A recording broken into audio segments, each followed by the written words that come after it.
Hello, Aquarius, Sun, Moon, Rising, and Venus signs. Kamusta kayo?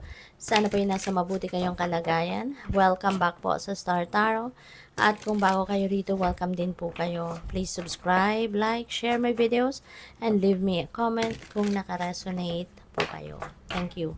Tignan natin kung ano yung mga messages ni Aquarius. Pauna mensahe po ninyo. We have 7 of materials. Ayan. So, Aquarius, parang blooming, no? Daming bulaklak. So, nagbo-bloom siguro kayo ngayon. Po pwede na yung mga ginawa ninyo, mga investments ninyo, no?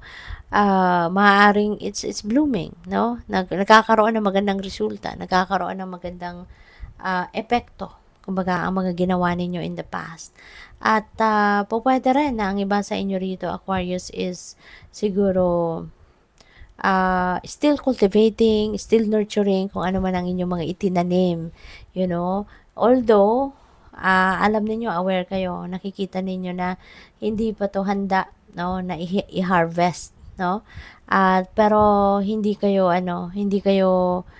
magsasawa or hindi kayo nagsasawa na alagaan ito. You know, you are going to be optimistic, you are going to be mas masipag pa, no? Mas magsisipag pa, mas magtsatsaga pa, you know, para magawa ninyo yung mga bagay na ito at pagtagumpayan, no? Pero nandyan yung expectation, no? Nandyan yung expectation sa inyo. And okay lang din naman na mag-expect kayo.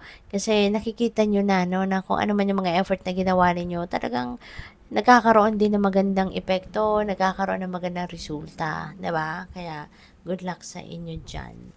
So, we also have the world cosmos. Ayan. So, the world cosmos. This is, there could be travel, no?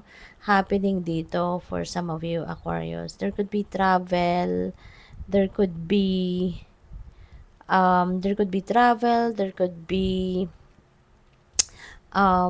successes. Kasi, ano ito this is a period of success, no? Meron ditong pagtatapos. Meron ditong accomplishment, yung ganon, no?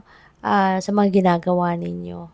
So, pwede na ito yon, no? Kung ano man ang hinihintay ninyo dito, maaring in the next few days, saglit na lang ang hihintayin ninyo at matatapos mo na, magtatagumpay ka na, 'di ba? Mararating mo na din yung pinnacle of success, no? So, pwedeng ganon.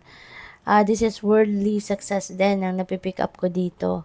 And, siguro ang iba din sa inyo dito is going to travel, no?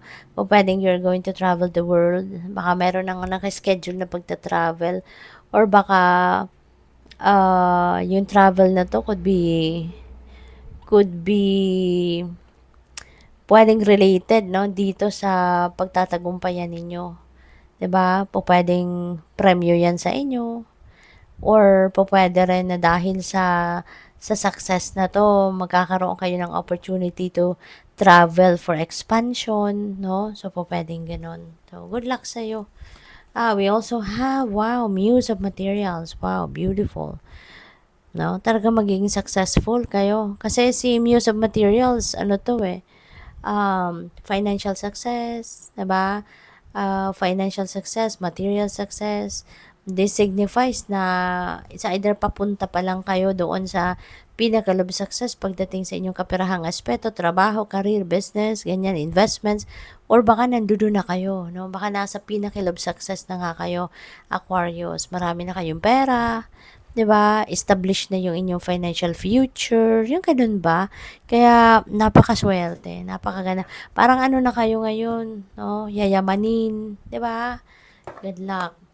So, by the way, Aquarius, no, if this reading doesn't resonate with you at all, no, please check your moon, your rising, and or your Venus signs, no, kasi sometimes yung sun sign talaga natin, hindi rin naman sa atin nagre-resonate. So, but if you watch the moon sign or yung rising sign ninyo, doon pala kayo makaka-resonate, no? So, give it a try.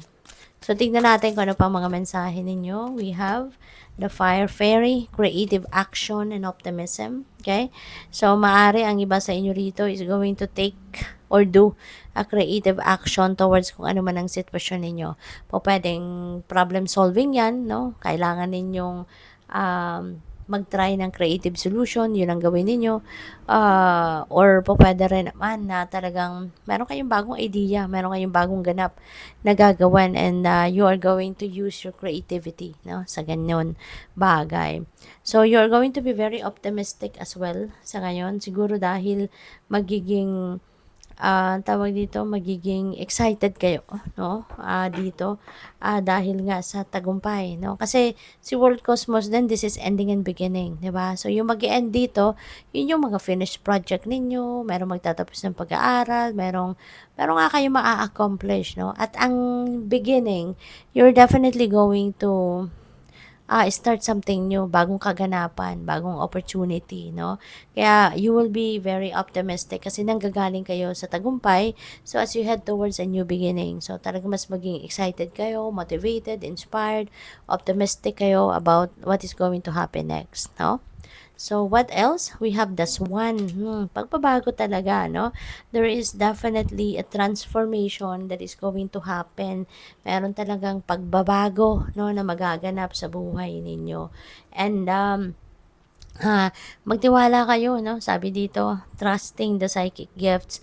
Magtiwala kayo sa mga psychic gifts ninyo. Magtiwala kayo sa inyong intuitive gifts kasi merong mga guidance, no, na binibigay sa inyong universe, pinapadala sa inyong universe para magabayan ka patungo doon sa mga pagbabagong ito na gagawin mo sa buhay mo. Okay? So, divinely guided kayo.